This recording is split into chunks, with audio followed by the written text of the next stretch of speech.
Hey guys, I'm going to try and make this quick, but it will be kind of a review of everything that happened after I updated you yesterday. I waited for my husband to come home, finished getting ready, finished getting the girls ready. I packed their lunches, and then we drove them over to a friend's house who watched them for us for the day. So we ended up being late to pick them up, and I felt really bad. So after we dropped them off, we went and drove through the traffic to our clinic, and we got there with a little bit of time to spare, which was nice. Checked in at 10:30 like we were supposed to, and got notified that everything was a little bit pushed back because something had happened earlier. At 10:45, they called me back, and we did all the paperwork part of it, you know, getting the height, weight, making sure they knew what I was allergic to, explaining the procedure, making sure I wasn't being coerced into it, all this other stuff, all the stuff I had to sign, all of that. Got through with that, and she gave me a new pair of socks that had the grippies on them, and then asked me to get changed into the gown. They had me stripped down to everything but socks, gown, and bra, so I did that, and then I opened the door like I was told to. One of the doctors that was going to be in on the procedure came back, and she said, you know, I'd really like you to participate in a study if you'd be willing. And I said, okay, what's the study? And it's basically a pregnancy test study, so I will get to that in a little bit. I did agree to it, but I'll explain it a little bit later in the video. So the nurse that had asked me to change had asked me to open the door when I was ready so that she would know when to come back. So I had opened it, and that's when the doctor came in. She closed the door. So I opened it back up a little bit, and when she walked by again, she closed it, and I was talking to Jeremy, so I didn't really notice, and it was funny. It was taking a little bit. I was like, I wonder what's going on, if they're going to come back and get me. And then the nurse knocked on the door, and she came in. She goes, okay, I was waiting for an open door. It said, oh, I'm sorry, doctor, whatever, kept closing the door. She goes, well, let's go back. So I gave Jeremy a hug and a kiss, and he went to go eat, that little punk. And I hadn't eaten since 6 p.m. on Sunday. So just to give you an idea of how hungry I was. And at that point, you know, it's nearly 11 o'clock. I was starving. It was like 11 o'clock. Anyway, so we go back. She gets my IV started, which was like the worst part of the whole thing. But gets my IV started, and we have to wait a little bit because the first patient of the day, something had happened. They reassured me she was totally fine, but they obviously didn't tell me what happened, but they said something had happened, which delayed everything quite a bit. And then the person before me, as she was coming out of anesthesia, something happened to one of the machines, and they had to replace a part. So we were waiting for my procedure to get that fixed. So they got that fixed, brought me back to the room, and so I'm like laying in the gurney, waiting, watching my stupid drip go because there was not much else to do. At some point, somebody gave me a magazine, which was nice. But the lady next to me, who was recovering, the nurse asked her how it went and how many eggs she got. And she said, we got, and then it went silent. So I was like, oh, she must be holding up her fingers. And the nurse said, well, it's better than, and then she probably did the same thing. I couldn't see because there was a curtain drawn. And at first I thought that was odd. But coming out of the anesthesia after the procedure and thinking about the person next to me, I thought that was really nice of her, because if she had gotten, you know, 20 eggs and I had only gotten like 4, I would have felt really crappy. So I thought that was actually pretty genius of her. It was really nice of her. So she left, and then I went back. And I was talking to the nurses, and they asked, you know, do you have any kids? And I said, yeah. And they asked how old they were. So, you know, we talked about it, and they had asked if they were IVF babies too. And I said, no, this is my first IVF. They were actually adopted through foster care. And one of the nurses just broke down crying. I was like, oh my gosh, what did I say? What did I do? I'm sorry. And she goes, no, I was in foster care, and I actually emancipated at 17 and ended up adopting my sister from foster care. So I'm very appreciative of people who adopt from foster care. Then the anesthesiologist started to put me under, and she goes, okay, are you starting to feel drowsy? And I said, no, not really. And she goes, okay, what about now? And I said, I'm kind of feeling drowsy. She goes, yeah, you should be asleep now. I said, well, the 2 other surgeries I've had, they had to almost double the dose of the anesthesia for me to go under. And she's like, well, we're going to try not to do that, so we'll give you another couple seconds before I give you any more. I ended up needing a double dose of anesthesia to go under.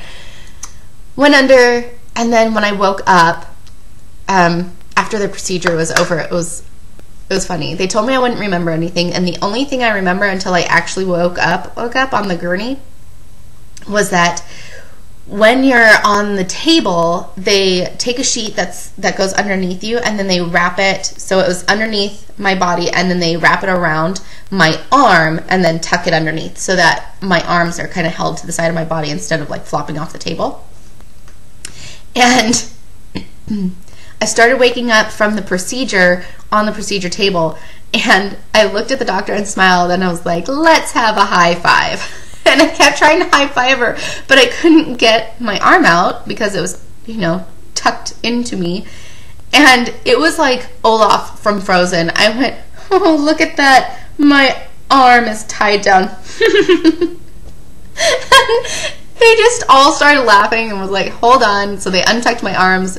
Everybody gave me a high five. And then I don't remember walking back or being taken back or whatever to the gurney.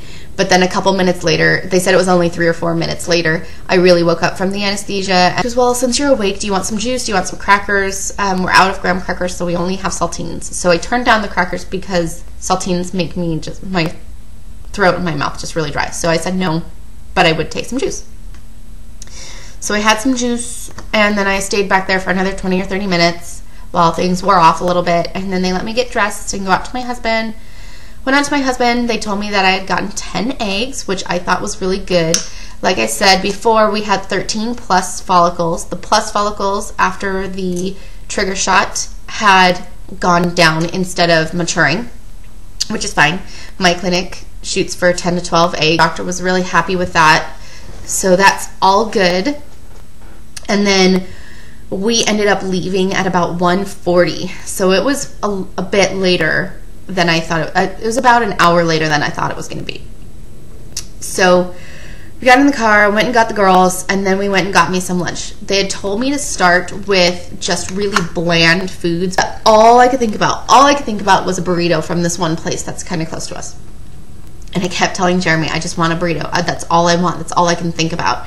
And he goes, well, I'm supposed to be following all these instructions. I don't want to screw it up, and I don't want you to throw up and all this stuff. And he said, well, let's just go get the burrito. I'll take a couple bites, and if it's making me feel nauseous, I'll stop and I'll eat it later. And if it's not, then I'll eat it and deal with the consequences if there are any. He's like, all right. So we went and got a burrito, and then we got home at about 3:15, 3:20. So I hadn't eaten for like 21 hours. It was ridiculous. So I devoured that burrito, and it was the best burrito ever. From the time that we left until that point, I was tired, but I could go to sleep or I could stay awake. No big deal either way. After eating, I went and laid down. I came out to spend a little bit of time with the girls, and then around 5:45, I got really tired and I just wanted to sleep. So I went into our room. I hadn't taken any pain medicine at this point because I hadn't been in any pain. I had been downing water and Gatorade. So I went back and I laid down. I fell asleep. I woke up at about 6:30ish, and the girls were really cranky. They hadn't had a nap. Jeremy got them to bed, and I woke up again at about 8:30. And then I went back to sleep after talking with him for a little bit. I woke up at about 11 when he was coming to bed, and I said, did you pick up the Vicodin, because they had prescribed me Vicodin? And he said, well, I got it, or I ordered it, but I didn't pick it up. And I said, I really had wanted, even though I'm not in any pain right now, I had wanted to take a Vicodin before I went to sleep for the night so that I didn't wake up at 3 a.m. like in excruciating pain. It was more of a preemptive thing. So he went and got it. So I took one of those kind of as a preemptive thing when he got back home. And then I woke up at about 7:15 this morning, and I'm pretty much pain-free. The injection site still hurts a little bit if I push on it. If I'm just touching it, it doesn't hurt anymore. It is still red and a big splotch. But other than that, it doesn't hurt. Not in any other pain, really. I am still tired. I haven't gotten the fertilization report yet. I probably will get it fairly soon, and I will upload this video once I get that. I am still bloated. It has me up about 2 pounds, which is not terrible, but it kind of sucks. I just kind of wish it would go away, but I'm not allowed to do much exercising, nothing that gets me out of breath. So I might go on a couple walks later, but we'll see. I'm not pushing it today. After I make this video, I'm pretty much going to lay back down and probably go back to sleep. Use the restroom. I do feel pressure. It doesn't hurt, but I can feel the pressure on my ovaries when I do go to the bathroom. So that's something to keep in mind. But other than that, I'm not in any pain. I'm a little bit bloated from anesthesia on my face, which is pretty normal from me. And then my tummy is bloated from the trigger / the procedure and all that. So let me explain the pregnancy test thing. What they're trying to do is get a pregnancy test that can show you an actual progression. So like the first response, you can see the progression because the line gets darker. These are actually 5 tests in one. This is what it looks like. This is the testing window. The testing windows have different HCG quantities. As you test, it will come up with line. And then as the numbers progress, it will get, darker and move through the windows. So in the first test, it's really light, just in the first one. And then the second one, you can see the lines show up more through the other windows. They're trying to see if they can get a pregnancy test urine quantitative that's as accurate as blood quantitative. The only funny thing about this, I can't take them out of the package yet, but the pregnancy test is gigantic. It's just as long as my hand, and it's about half as wide as my hand. This thing is gigantic, but I mean, it is 5 pregnancy tests in one, basically. So what I will do, I got 3 of these. What I will do is I will take one on the day of my blood test, and then I will write down whatever the results are and then say, how easy it was to use. Did I understand the instructions, all of that, which visit is it? And then I will go take my blood test.